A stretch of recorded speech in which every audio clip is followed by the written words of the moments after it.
दुकानदार आणि हत्ती. एका गावात एक पाळीव प्राणी हत्ती राहत होता. सर्व गावकरी त्या पाळलेल्या हत्तीची काळजी घेत व त्याला खाऊ घालत असत.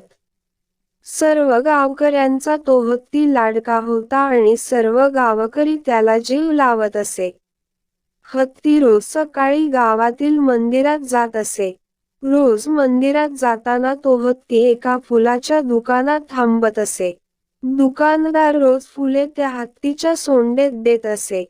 हत्ती तो फुले सोंडेत घेऊन मिरवत नेऊन मंदिरात जाऊन देवाच्या चरणी वाहत असे.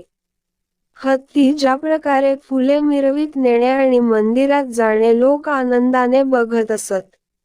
लोक हत्तीचे कौतुक करत असे. हत्तीची श्रद्धा हा सर्व गावकऱ्यांचा कौतुकाचा विषय झाला होता. एके दिवशी दुकानदार अत्यंत निराश अवस्थेत दुकानात बसला होता. रोजच्या सवयीप्रमाणे हत्ती दुकानात आला.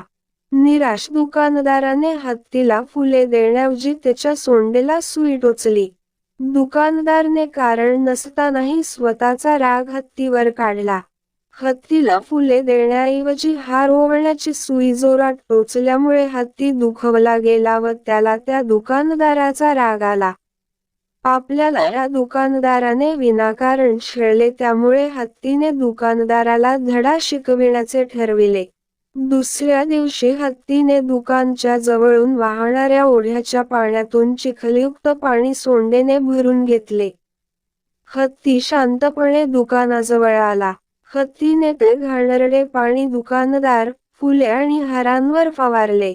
दुकानदाराचा सगळा माल खराब झाला. त्याला स्वतःची चूक कळून आली. मात्र त्यासाठी त्याला मोठी किंमत मोजावी लागली.